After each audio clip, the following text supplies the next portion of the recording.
Hi, thanks so much. My name is David Macdonald. I'm Senior Economist with the Canadian Centre for Policy Alternatives.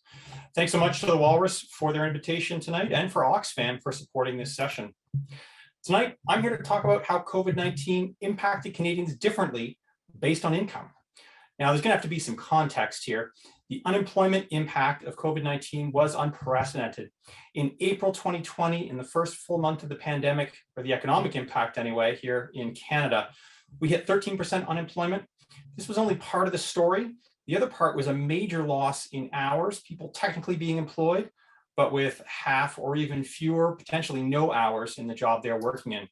This is a historic high for unemployment in modern Canadian history. You actually have to go back to May 1936 at the tail end of the Great Depression to see anything like that almost a century ago. Now, at the start of the pandemic, we're all in this together was a common refrain. Unfortunately, that wasn't true, particularly when we're looking at the impact of COVID-19 across the income spectrum. In April and May, the first 2 months of the pandemic, half of all of the workers who were making at or near minimum wage either lost their jobs or the majority of their hours. Just for context, this was 5 times worse than what we saw in the Great Depression a decade ago. For top earners, there was a loss in jobs and in hours, but it was over by the summer, a very rapid recovery. But if we look at the very top, the very tippy top of Canada's income distribution, Canada's richest CEOs, that's where some of the real action was in 2020. Now, every year, we collect this data on Canada's top executives. We go through the company reports, we pour through the payment, how CEOs are paid, and we compile it all. Now, before compiling this data in 2020, I was really convinced that CEO pay was going to have a down year. I convinced my colleagues to prepare for a lot less interest this year in this annual report. See, CEOs are paid mostly in bonuses.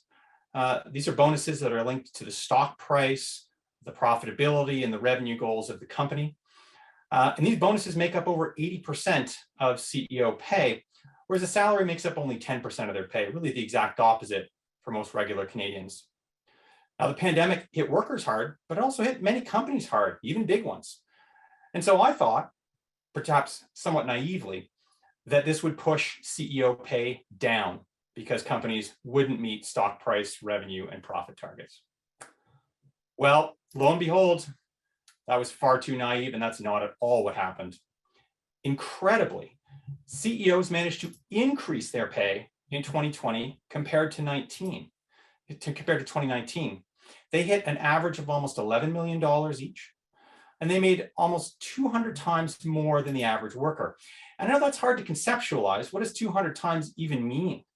The way we like to set it out more practically is that this average CEO by lunch on the first working day of the year had already made what the average worker was going to make for the entirety of that year.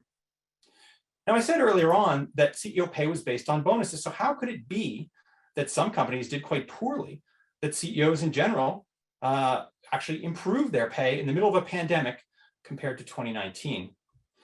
Well, on the one side, you've got companies that did incredibly well during the pandemic. They were in the right industry. So for instance, they were in groceries, or they were on the internet, or they were in internet services. And you happen to be on the right side of COVID-19, your revenue did great, your profitability did great, and your stock market value shot through the roof. And so if you're in the right industry, whether you meant to be or not, you got a huge bonus if you were the CEO of that company. Now, on the other side, there were certainly companies that did poorly. What's interesting, though, is that they were in effect insulated from any downside when it came to the pandemic. In fact, almost half of the CEOs on this top 100 CEOs list did one of two things, or their companies did one of two things. Either one, they received the federal wage support, which was the federal government subsidy to companies to bail them out for COVID-19, or they just changed the way their bonuses were calculated after the fact to exclude COVID-19 and imagine a world where COVID-19 didn't happen and award the bonuses anyway. So bonuses are hypothetically based on merit. They're hypothetically variable. But what COVID-19 illustrated is that they're only variable one way, up. This isn't pay based on merit. It's pay based on power. And COVID-19 really illustrated that CEO pay and the inequality it generates illustrates the power of the corporate culture to continually drive up its pay. And we don't have to like this incredible income inequality, but it doesn't mean we can't tax it and use that revenue for things that we do need in Canada, like long-term care, better healthcare, and better support for workers. Thank you so much.